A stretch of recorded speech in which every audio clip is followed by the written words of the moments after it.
आज हम लोग अपने फिजिक्स का एक नया चैप्टर क्लास 12th में शुरू करने जा रहे हैं। चैप्टर 4। ये चैप्टर 4 जो एनसीईआरटी लिखती है वो लिखती है क्या? Magnetic effect of current. Magnetic effect of current, ये इलेक्ट्रिक करंट का जो मैग्नेटिक इफेक्ट है वो क्या चीज है। तो देखिए, इस चैप्टर को जो हम लोग पढ़ेंगे, तो आप जैसे 11th में ग्रेविटेशन पढ़े थे वैसे ही आप यहाँ पर इलेक्ट्रोस्टैटिक्स पढ़े थे। वहां पर ग्रेविटेशनल फील्ड पढ़े थे तो यहाँ पर इलेक्ट्रिक फील्ड पढ़े थे। और जैसे जैसे आप इलेक्ट्रिक फील्ड पढ़े हैं वैसे वैसे ही इस मैग्नेटिक इफेक्ट ऑफ करंट में जो है तो आपको मैग्नेटिक फील्ड पढ़ना है। कॉन्सेप्ट सारा एक जैसा, नाम अलग अलग होगा, कांस्टेंट अलग अलग होगा। इससे पहले आप याद करिए कि आपको हम प्रॉपर्टीज ऑफ चार्ज पढ़ाए थे। आपको हम क्या पढ़ाए थे? Properties of charge. और इस चार्ज के प्रॉपर्टीज में हम एक इंपॉर्टेंट प्रॉपर्टी बोल करके ये पढ़ाए थे कि जो स्टेशनरी चार्ज होता है, ये जो चार्ज रेस्ट में होता है, वो केवल इलेक्ट्रिक फील्ड बनाता है। लेकिन मूविंग चार्ज इलेक्ट्रिक फील्ड और मैग्नेटिक फील्ड दोनों ही बनाता है। बताएं आपको प्रॉपर्टीज ऑफ चार्ज में। तो प्रॉपर्टीज ऑफ चार्ज में आपको हम बताए हैं, प्रॉपर्टीज ऑफ चार्ज में हम आपको एक प्रॉपर्टी बताए हैं, बहुत ही इंपॉर्टेंट प्रॉपर्टी।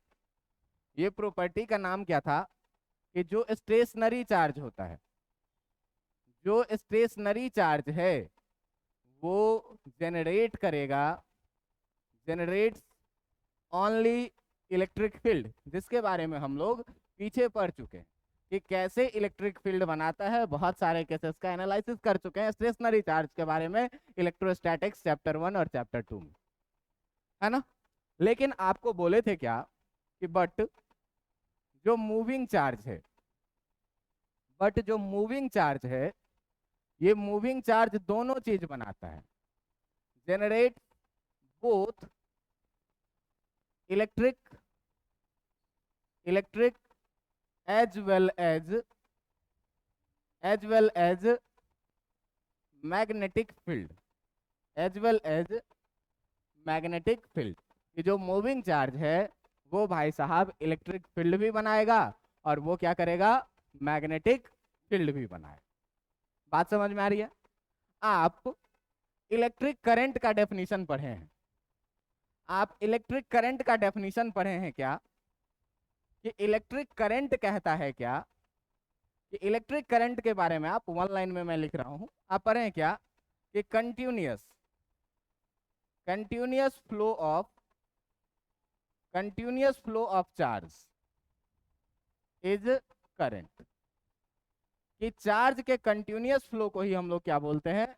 करंट बोलते हैं। चार्ज फ्लो कर रहा है, इसका मतलब चार्ज कैसा है भाई साहब? इसका मतलब चार्ज जो है वो कैसा चार्ज है? मूविंग चार्ज है करंट में, है ना। चार्ज कैसा है? Moving charge. और मूविंग चार्ज के बारे में हम लोग जानते हैं कि ये जो बनाता है वो इलेक्ट्रिक और मैग्नेटिक दोनों तरह का फील्ड बनाता है। तो इलेक्ट्रिक फील्ड के बारे में तो हम लोग पीछे पढ़ चुके हैं। अब चर्चा करना है किस चीज का? मैग्नेटिक फील्ड का। चर्चा करना है किस चीज का? मैग्नेटिक फील्ड का। और इस मैग्नेटिक फील्ड के कॉन्सेप्ट में जो सबसे पहला कॉन्सेप्ट आता है वो एक साइंटिस्ट थे जिनका नाम था ओएस्टर्ड। Oersted observation, Oersted observation. ये ऑस्टेड का ऑब्जर्वेशन आप लोग 10th क्लास में पढ़े होंगे। अगर नहीं भी पढ़े हैं तो जरा सा ध्यान दीजिएगा कि हम लोग ऑस्टेड के एक्सपेरिमेंट में क्या पढ़ते हैं। एक चीज होता है जिसको हम लोग बोलते हैं क्या? मैग्नेटिक कंपास, जिसका use generally direction find out करने में किया जाता है। मैग्नेट का एक प्रॉपर्टी होता है कि अगर किसी मैग्नेट को आप फ्रीली हैंग कर दीजिए, टांग दीजिए, तो वो घूमने फिरने के बाद नॉर्थ और साउथ डायरेक्शन में जाकर के रुक जाएगा, है ना। इसी कॉन्सेप्ट पर एक डिवाइस बनाया गया, जिस डिवाइस का यूज हम लोग करते हैं किस चीज के लिए? डायरेक्शन फाइंड आउट करने के लिए, जिसको आप कंपास बोलते हैं। ये कंपास जो बना हुआ होता है, ये कंपास एक घड़ी के डायल के जैसा ऐसा डिवाइस होगा। इसमें लिखा रहेगा नॉर्थ साउथ ईस्ट वेस्ट, ठीक ना।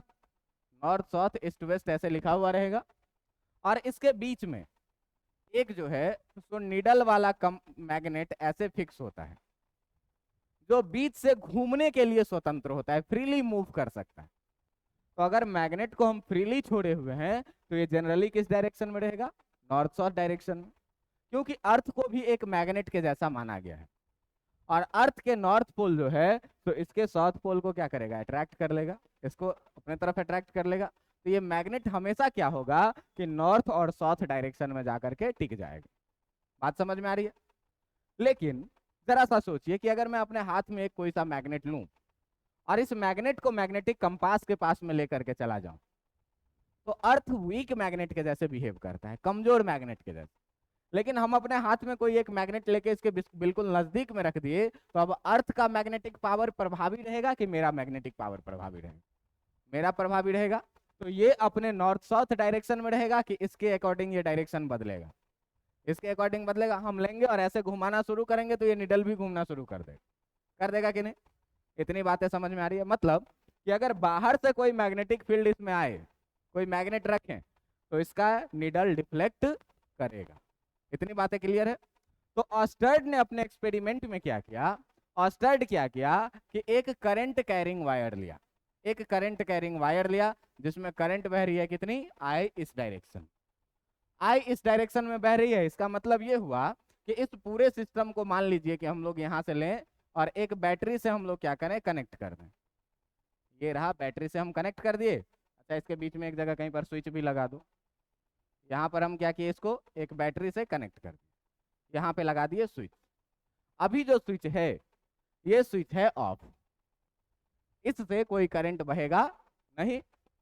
लेकिन ऑस्टर्ड साहब ने क्या किया, ऐसा एक सिस्टम बनाया और एक मैग्नेटिक कंपास यहाँ पे रखा, और इस मैग्नेटिक कंपास का निडल जो पहले था वो ऐसे था, नॉर्थ डायरेक्शन। समझ में आ रही है बात? फिर ऑस्टर्ड साहब ने क्या किया, फिर ऑस्टर्ड साहब ने क्या किया कि इस स्विच को कर दिया ऑन। अब जैसे ही स्विच ऑन करेंगे, जैसे ही इस स्विच को ऑन करेंगे, इधर से करंट बहना शुरू हो जाएगा, इधर से करंट बहना शुरू करेगा। अब जैसे ही ऑस्टर्ड ने इस स्विच को ऑन किया, देखा कि ये निडल जो पहले नॉर्थ डायरेक्शन में है, इस निडल का डायरेक्शन सीधे बदल के डिफ्लेक्ट हो गया, ये कुछ इस तरीके।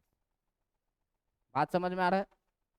दूसरा बात इन्होंने क्या किया, दूसरा बात इन्होंने क्या किया कि इसी में इन्होंने करंट के डायरेक्शन को चेंज करके देखा।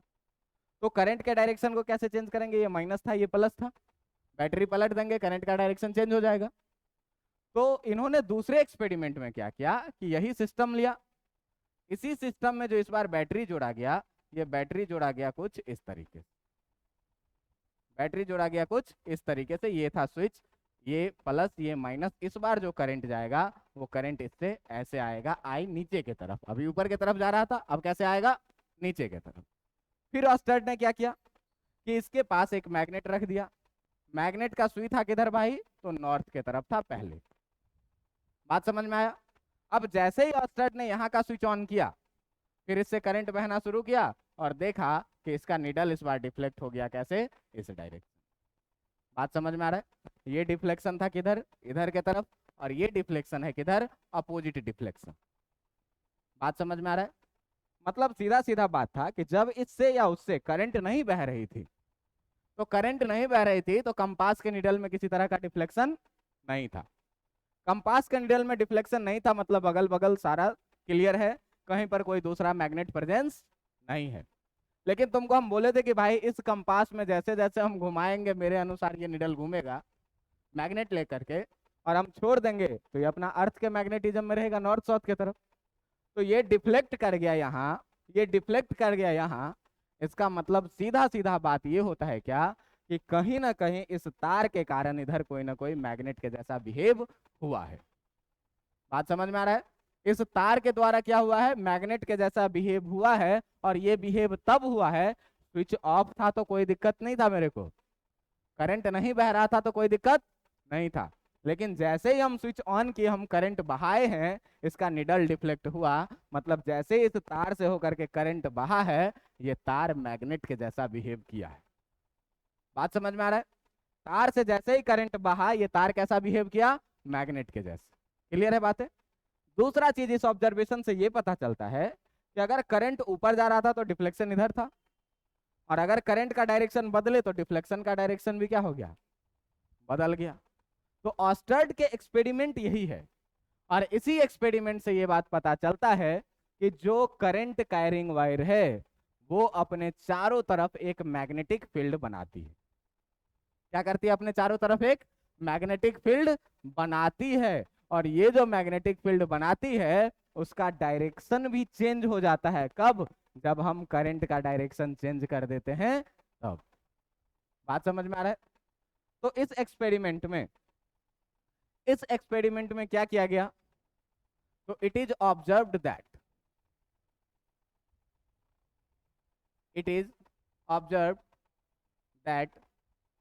the needle of magnetic compass the needle of magnetic compass deflect किया when it comes close to a current carrying wire, कि जब करंट कैरिंग वायर के पास हम मैग्नेटिक कंपास को ले गए तो क्या हुआ भाई साहब, उसके निडल में डिफ्लेक्शन हुआ, इसका मतलब ये हुआ इट कंक्लूड्स दैट इसका मतलब ये हुआ द current carrying wire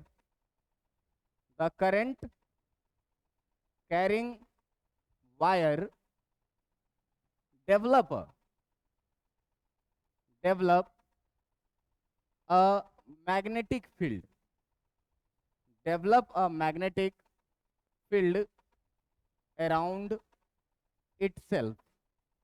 ये अपने चारों तरफ जो है तो क्या कर रही है, एक मैग्नेटिक फील्ड क्या कर रही है, जनरेट कर ले रही है, डिफ्लेक्ट कर रही है।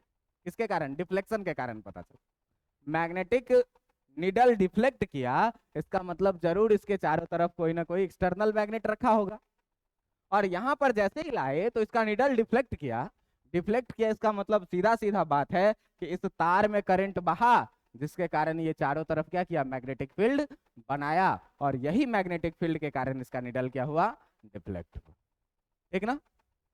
इसका मतलब जो दूसरा ऑब्जर्वेशन है, यहां से ये था ऑब्जर्वेशन, इस ऑब्जर्वेशन के बेसिस पे एक कंक्लूजन ये आया। दूसरा ऑब्जर्वेशन क्या था, दूसरा ऑब्जर्वेशन था क्या, कि if the direction of current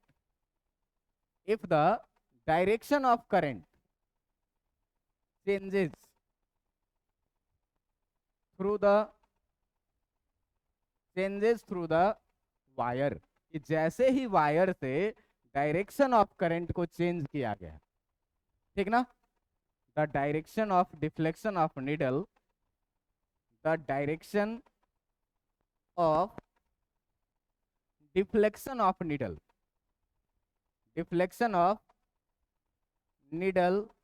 of compass also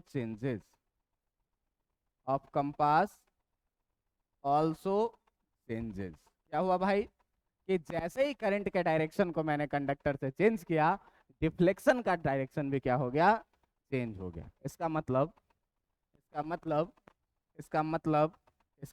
ये हुआ, if we change the direction of current अगर हम लोग क्या करें, करंट के डायरेक्शन को चेंज कर दें, ठीक ना, then the direction of magnetic field, इसका मतलब ये हुआ कि डायरेक्शन ऑफ मैग्नेटिक फील्ड भी क्या हो रहा है, ऑल्सो चेंजेस। जैसे ही हमने करंट का डायरेक्शन बदला तो डिफ्लेक्शन का भी डायरेक्शन बदल गया, डिफ्लेक्शन का डायरेक्शन बदला, इसका मतलब मैग्नेटिक फील्ड का भी डायरेक्शन क्या हो गया, बदल गया। ये किसका ऑब्जर्वेशन था, ऑर्स्टेड का एक्सपेरिमेंट। ऑस्टर्ड इसमें और भी चीज ऑब्जर्व किया था। जैसे क्या था ऑब्जर्वेशन? ऑब्जर्वेशन में ये था कि ये जैसे जैसे आई के वैल्यू को, करंट के वैल्यू को इंक्रीज कर रहा था, ठीक ना, जैसे जैसे आई बढ़ रहा था तो डिफ्लेक्शन और ज्यादा बढ़ रहा था। डिफ्लेक्शन भी क्या हो रहा था? डिफ्लेक्शन भी क्या हो रहा था? बढ़ रहा था। जैसे जैसे करंट को घटा रहा था, डिफ्लेक्शन भी क्या हो रहा था? कम हो रहा था। दूसरा चीज और भी ये देखा था कि वायर के नजदीक में डिफ्लेक्शन बहुत ज्यादा था, और जैसे जैसे वायर से दूर जा रहा था डिफ्लेक्शन इसका क्या होता जा रहा था? कम होता जा रहा था। तो इस बात से ये पता चलता है कि जितना अधिक करंट इससे बहाएंगे मैग्नेटिक फील्ड उतना स्ट्रांग बनेगा, और वो उतना ज्यादा फोर्स लगाएगा तो इसको उतना ज्यादा डिफ्लेक्शन होगा। बात समझ में आ रही है? दूसरी बात कि जैसे इलेक्ट्रिक फील्ड में चार्ज से जैसे जैसे दूर जाते थे इलेक्ट्रिक फील्ड कमता जाता था, घटता जाता था, ऐसे इसमें भी क्या होगा कि जैसे जैसे इस वायर से हम दूर आते जाएंगे क्या होता जाएगा? मैग्नेटिक फील्ड कम होता जाएगा। मैग्नेटिक फील्ड कम हुआ मतलब फोर्स कम लगाएगा, फोर्स कम लगाएगा मतलब डिफ्लेक्शन क्या होगा? कम होगा। ये सारी चीजें ऑब्जर्व की थी किसने? ऑस्टर्ड ने। लेकिन अब सवाल ये तो क्लियर हो गया भाई साहब कि अगर कोई करंट कैरिंग वायर है जिससे होकर के विद्युत धारा बह रही है, इलेक्ट्रिक करंट बह रही है, वो अपने चारों तरफ में मैग्नेटिक फील्ड बनाएगा। ये बात तो क्लियर हो गया इस एक्सपेरिमेंट से, मैग्नेटिक फील्ड बनाएगा। दूसरा बात भी क्लियर हो गया कि अगर करंट के डायरेक्शन को बदल दें तो मैग्नेटिक फील्ड का डायरेक्शन भी क्या हो जाएगा? बदल जाएगा। लेकिन अब सवाल यहां पर ये उठता है कि आखिर मैग्नेटिक फील्ड कितना होगा? कैसे हम न्यूमेरिकल वैल्यू निकालेंगे मैग्नेटिक फील्ड का? जैसे इलेक्ट्रिक फील्ड का हम लोग निकाल लेते थे ना, एफ फोर्स अपॉन चार्ज करके निकाल लेते थे इलेक्ट्रिक फील्ड हर जगह, ऐसे ही आपको बोला जाए कि मैग्नेटिक फील्ड बताइए कितना होगा इस करंट कैरिंग वायर के कारण किसी भी पॉइंट पर मैग्नेटिक फील्ड कितना होगा। तो इस मैग्नेटिक फील्ड को ऑस्टर्ड नहीं निकाले थे, इस मैग्नेटिक फील्ड को जो निकाले थे वो एक साइंटिस्ट थे जिनका नाम था बायो सेवर्ट्स। क्या नाम था? Bio Savart's. तो अब यहीं से हम लोगों को जो पढ़ना है वो क्या पढ़ना है? ये ऑस्टर्ड का एक्सपेरिमेंट यहाँ क्लियर हो गया, ये पहले ही जानते थे। अब जो हमको पढ़ना है वो न्यूमेरिकल वैल्यू निकालने के लिए मैग्नेटिक फील्ड का, मैग्नेटिक फील्ड का न्यूमेरिकल वैल्यू कितना होगा ये निकालने के लिए पढ़ना है, ठीक ना। तो ये जो लॉ है इस लॉ का नाम है क्या? इस लॉ का नाम है bio Savart law. Bio Savart एक साइंटिस्ट थे जिन्होंने एक नियम दिया था, ठीक ना। इन्होंने कहा क्या? इन्होंने कहा क्या? इन्होंने कहा क्या कि due to a current carrying wire, due to a current carrying wire magnetic field can not be determined. Magnetic field can not be determined कि पूरे करंट कैरिंग वायर के लिए जो है तो तुम मैग्नेटिक फील्ड को डिटरमाइंड नहीं कर सकते हो। बात समझ में आ रहा है? किसी भी करंट कैरिंग वायर, अब इस पूरे वायर के कारण कितना मैग्नेटिक फील्ड है जिसको हम कैलकुलेट नहीं कर सकते हैं। बात समझ में आ रहा है? तो सर कैलकुलेट करेंगे क्या? तो ये कहा क्या कि बट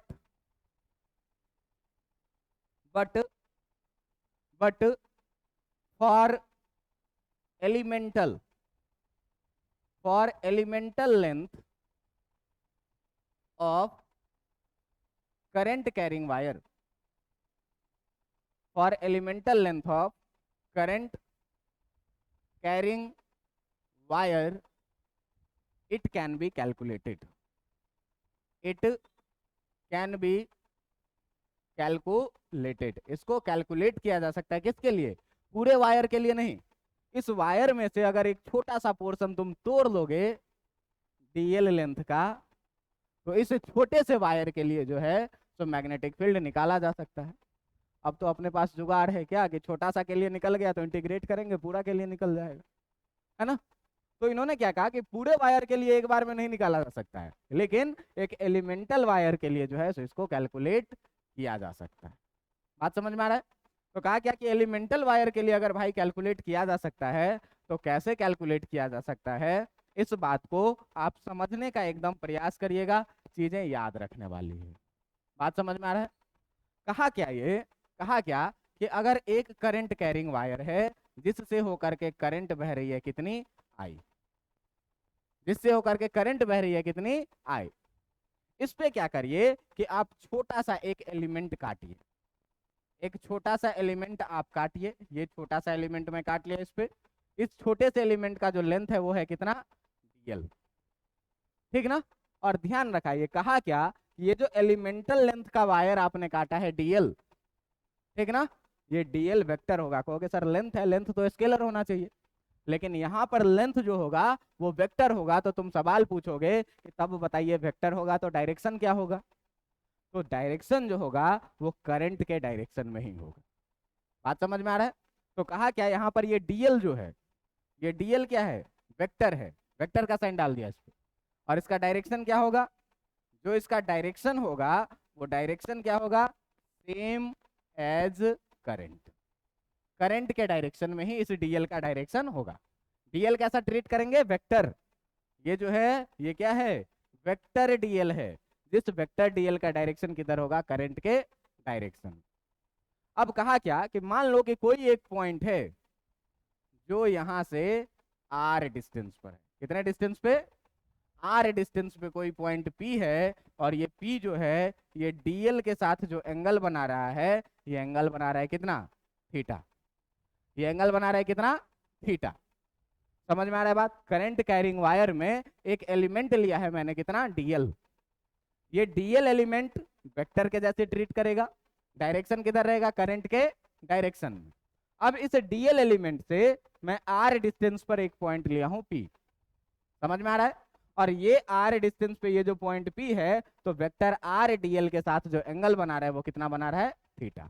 ध्यान देना यहाँ पे डीएल है कुछ ऐसा और आर है कुछ ऐसा, और इस दोनों के बीच का जो ये एंगल है ये है कितना, थीटा।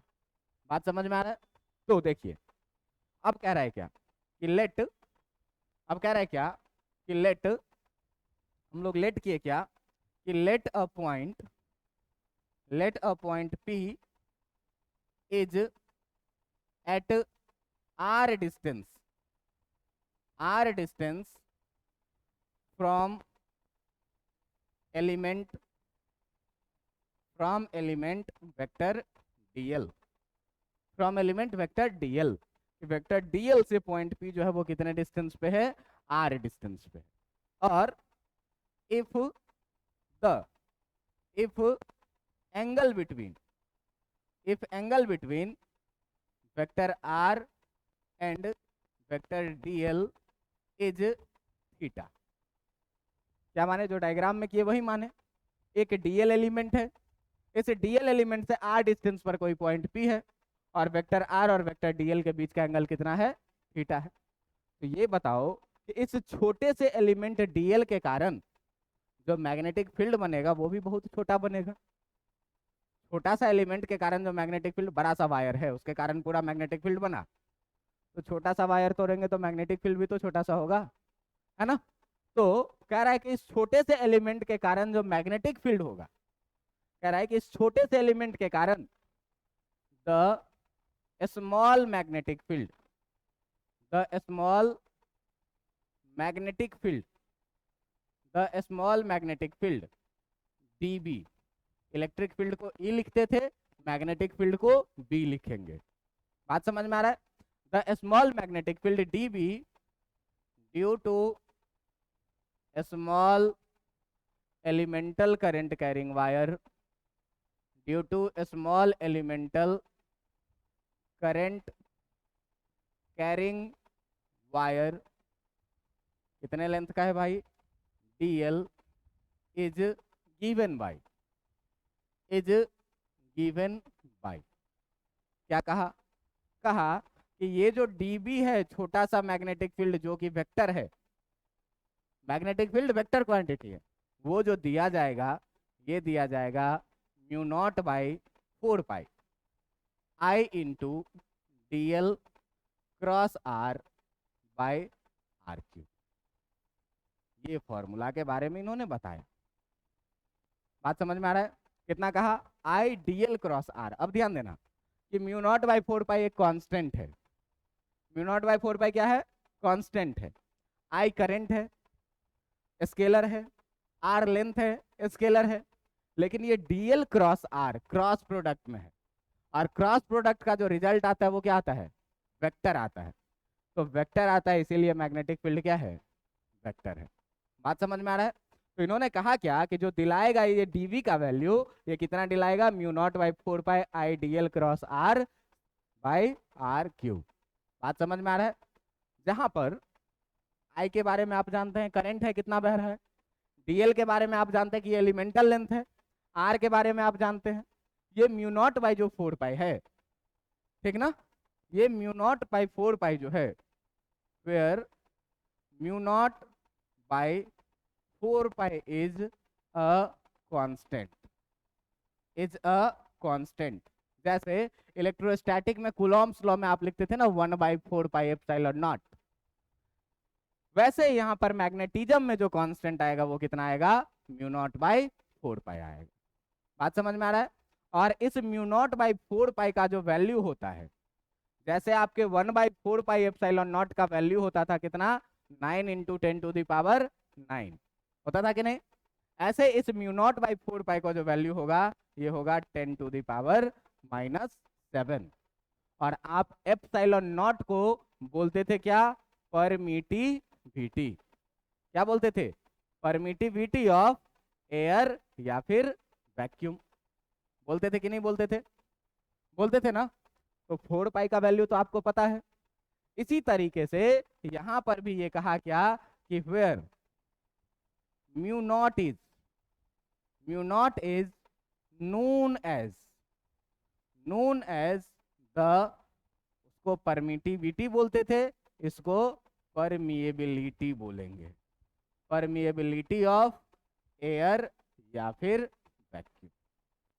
बात समझ में आया? उसको परमिटिविटी, इसको परमिएबिलिटी। अब तुमको देखो 4 पाई का वैल्यू पता है, तो अगर कोई कहे कि म्यू नॉट का वैल्यू निकालने के लिए, तो कोई कहे म्यू नॉट का वैल्यू निकालने के लिए, तो तुम सीधे कितना बोलोगे? Mu naught equal to 4 pi into 10⁻⁻ कितना? -7। 4 पाई को इधर भेज दिए। यहाँ भी हम लोग एप्सिलॉन नॉट का वैल्यू निकाले थे सॉल्व करके, याद होगा 8.85 इंटू 10⁻⁻12 निकाले थे ना? तो इसी तरीके से यहाँ पर हम लोग क्या करेंगे? म्यू नॉट का वैल्यू भी निकाल लेंगे, और इस म्यू नॉट को क्या बोलते हैं? Permeability of medium. बात समझ में आ रहा है? जरा सा देखिए कि आपको पता चला यहाँ से क्या क्या चीज। आपको पता चला कि मैग्नेटिक फील्ड को बी से डिनोट करते हैं। मैग्नेटिक फील्ड का जो यूनिट होता है उस यूनिट पर हम लोगों को चर्चा करना है। मैग्नेटिक फील्ड वेक्टर क्वांटिटी है, ये आपको अभी पता चला, क्यों कि क्रॉस प्रोडक्ट में डिफाइंड है। इस सब पर हम लास्ट में एक लाइन में चर्चा कर लेंगे। लेकिन जरा सा ध्यान दीजिए कि आपको पता होगा कि अगर कहीं पर ए क्रॉस बी लिखा हुआ है तो इसको हम लोग लिखते थे कितना? A B sine theta. इसको कितना लिखते थे? A B sine. तो इस डीएल क्रॉस आर को डीएल आर साइन थीटा लिख सकते हैं कि नहीं लिख सकते हैं? लिख सकते हैं। तो देखिए कि यहीं से जो है, तो जो बात निकल के आएगा वो डीबी इक्वल टू, ये ध्यान देना कि ये चीज जो है ये इसका वेक्टर फॉर्म है। ये इसका क्या है? वेक्टर फॉर्म है। अब इसी को हम स्केलर फॉर्म में लेके जाना चाहते हैं। क्रॉस प्रोडक्ट में है इसीलिए वेक्टर में लिखा हुआ है। इसके पास मैग्नीट्यूड और डायरेक्शन दोनों है। तुमको पता होगा कि क्रॉस प्रोडक्ट का डायरेक्शन हम लोग कैसे निकालते हैं? राइट हैंड थंब रूल बताए थे ना? राइट हैंड थंब रूल, ए से बी के तरफ घुमाइए, अंगूठा का जो डायरेक्शन होगा वही डायरेक्शन आपका क्या होगा? ए क्रॉस बी का डायरेक्शन होगा। तो मैग्नेटिक फील्ड भी क्या है? डीएल क्रॉस आर का जो डायरेक्शन होगा वही बी का डायरेक्शन होगा। अब डीएल क्रॉस आर का डायरेक्शन कैसे निकालेंगे भैया? तो डीएल से आर के तरफ अपने राइट हैंड के उंगली को घुमाइए, अंगूठा का जो डायरेक्शन होगा वही डायरेक्शन क्या बताएगा? Magnetic field. तो अगर पॉइंट पी इधर है तो इसका मतलब इधर जो है सो इनवर्ड मैग्नेटिक फील्ड होगा, जिसे क्रॉस से दिखाते हैं। अंगूठा किधर जा रहा है? अंदर के तरफ। लेकिन जरा सा सोचो अगर पॉइंट पी इधर रहता कहीं पर तो आर ऐसे बनता। तो जब डीएल से आर के तरफ हम उंगली को घुमाते तो अंगूठा किधर आता? बाहर के तरफ। तो यहाँ पर क्या लगाते? डॉट से। पूरे फिजिक्स में अगर ऑन पेपर कोई चीज को इनवर्ड या आउटवर्ड दिखाना हो तो क्रॉस का मतलब होता है इनवर्ड और डॉट का मतलब क्या होता है? आउटवर्ड। बात समझ में आ रहा है? इस डायरेक्शन पर हम एक स्पेशल चर्चा करेंगे, लेकिन अभी आप बस इतना जानिए कि ये जो है ये वेक्टर फॉर्म है, जिस वेक्टर फॉर्म में मैग्नीट्यूड और डायरेक्शन दोनों चीज है। बात समझ में आ रहा है? लेकिन अगर इसके स्केलर फॉर्म का हम लोग चर्चा करेंगे तो dB इक्वल टू देखो कि जो म्यू नॉट बाई 4 पाई था, ये म्यू नॉट बाई 4 पाई तो ऐसे ही रहेगा, आई ऐसे ही रहेगा, वहां dl क्रॉस r था, तो dl क्रॉस r को हम लोग dl into R sine theta लिखेंगे कि नहीं लिखेंगे? और नीचे में कितना था भैया? आर क्यूब, है ना? एक आर से देखिए कि ये क्यूब कट के कितना हो जाएगा? स्क्वायर। तो ये dB इक्वल टू जो निकल जाएगा वो कितना निकल जाएगा? Mu naught upon 4 pi I dl sine theta by कितना? R square. यही है क्या इसका स्केलर फॉर्म। सवाल बनाने में अधिकतर आपको इसी का यूज करना है। बात समझ में आ रहा है? अब किताबें कैसे लिखती है इस चीज को ये ध्यान दीजिए। किताब जो लिखेगा ये रिवर्स ऑर्डर में लिखता है किताब। अब यहां से देखो कि mu naught by 4 pi constant है, तो mu naught by 4 pi constant है, इसका मतलब क्या हुआ कि dB proportional to I dl sine theta by कितना? R square. तो किताब जो बायो सरबताज लॉ लिखेगा वो लिखेगा क्या कि by observation it is found that, observation से ये बात मिली कि जो dB है वो प्रोपोर्शनल है किसके? आई के। करंट बढ़ाएंगे मैग्नेटिक फील्ड बढ़ेगा। जो dB है ये प्रोपोर्शनल है किसके? dl के। dl का लेंथ बढ़ाएंगे मैग्नेटिक फील्ड क्या होगा? बढ़ेगा। कहेगा क्या कि जो dB है ये प्रोपोर्शनल है साइन थीटा के, और साइन थीटा प्रोपोर्शनल किसके होता है? थीटा के। बात समझ में आ रहा है? ये कहेगा क्या कि जो dB है ये इनवर्सली प्रोपोर्शनल है किसके? 1/r स्क्वायर के। तो आप बायो सरबताज लॉ में क्या लिखेंगे कि by observation it is found that the magnetic field due to a elemental length is directly proportional to the current carrying through the wire, dB proportional to I. The magnetic field is directly proportional to the elemental length dl, dB proportional to L. The dB is directly proportional to the sin theta, where theta is angle between vector r and dl. The dB is inversely proportional to the square of distance between element and point. अब जब सबको combined करके लिखेंगे तो इस सारे statement को combined करके ये लिखेंगे कि नहीं? प्रोपोर्शनल का साइन हटा करके बराबर में बदलेंगे तो एक कांस्टेंट आएगा कि नहीं आएगा? और ये हो जाएगा कि आपका बायो सवर्त का नियम। बात समझ में आया? हम आपको उल्टा पढ़ाएं, उल्टा इसीलिए पढ़ाएं ना कि आपको समझ में बेहतर आए। हम यहां से शुरू करते तो बातें इमेजिनरी हो जाती, आपको कल्पना मात्र लगता कि कैसे करंट बढ़ाएंगे तो मैग्नेटिक फील्ड बढ़ेगा। इसीलिए हम क्या किए? उल्टा ही पढ़ाए। तो उल्टा पढ़ाए तो अब चीजें आपको एहसास हुई होगी यहां से देखकर। बात समझ में आ रहा है? तो अब देखिए कि यहां से आप बायो सरबताज का नियम नीचे से ऊपर की तरफ लिख लेंगे। मतलब किताब में आप पढ़िएगा, आप अपने नोट्स में यही लिखिएगा, लेकिन किताब में पढ़िएगा कि एग्जाम में अगर आए तो इसी चीज को कैसे लिखना है। बात समझ में आ रहा है? तो ये है क्या बायो सवर्त के नियम का स्केलर फॉर्म है। अब देखो कि इसमें हम लोग बात करने वाले हैं किस चीज का? मैग्नेटिक फील्ड का। तो सबसे पहले मैग्नेटिक फील्ड के बारे में पहला पॉइंट जाने कि जो मैग्नेटिक फील्ड है, जो मैग्नेटिक फील्ड है वो magnetic field is denoted by किस चीज के द्वारा? बी के द्वारा मैग्नेटिक फील्ड को डिनोट करना है। बात समझ में आ गया? दूसरी बात आपको याद रखनी है कि जो मैग्नेटिक फील्ड है, जो मैग्नेटिक फील्ड है, जो मैग्नेटिक फील्ड है इज अ कैसा क्वांटिटी? वेक्टर क्वांटिटी है, ठीक ना? वेक्टर क्वांटिटी है। बात समझ में आ रहा है? तीसरी बात आपको याद रखनी है कि जो यूनिट होता है SI unit of magnetic field, अभी बस याद कर लो SI unit of magnetic field. जो SI यूनिट होता है मैग्नेटिक फील्ड का, देखना मैं 2-3 यूनिट अभी लिखूंगा, ठीक ना? ये होता है क्या? न्यूटन पर एम्पियर मीटर, न्यूटन पर एम्पियर मीटर। बात समझ में आ रहा है? यही इसी का जो है तो एक और यूनिट लिखा जाता है क्या? इसी को बोला जाता है क्या? टेस्ला। इसी को क्या बोला जाता है? टेस्ला। जैसे हम लोग केजी पर मीटर सेकेंड स्क्वायर को बोलते हैं ना, फोर्स का यूनिट क्या लिखते हो, एमए लिखते हो ना, केजी मीटर पर सेकेंड स्क्वायर, उसी को क्या बोलते हैं, न्यूटन बोलते हैं। तो ऐसे ही न्यूटन पर एम्पियर मीटर को हम लोग क्या बोलते हैं, टेस्ला बोलते हैं। बात समझ में आ रहा है।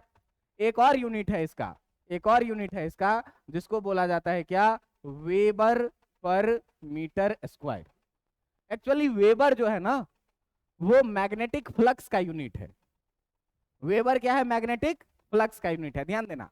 जहां पर वेबर जो है, weber is the unit of, weber is the unit of magnetic flux. ये किसका, ये मैग्नेटिक फ्लक्स का यूनिट है। ध्यान होगा तुमको, electric flux I equal to कितना लिखते थे, E डॉट ए लिखते थे ना।